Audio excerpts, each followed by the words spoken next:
نحمدہ و نصلی علی رسولہ الکریم۔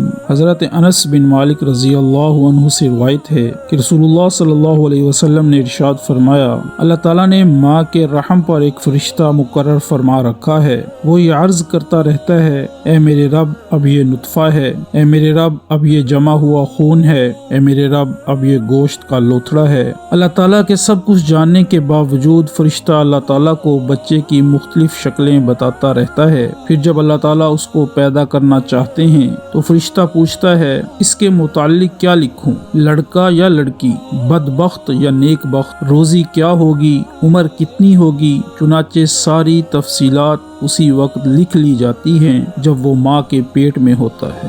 سعد اسلامک ٹی وی کے معزز سامعین، اگر آپ نے ابھی تک ہمارا چینل سبسکرائب نہیں کیا تو پلیز سبسکرائب کے آئیکن پر کلک کر دیں اور بیل کے آئیکن کو دبا دیں تاکہ ہماری تمام ویڈیوز آپ کو بر وقت ملتی رہیں۔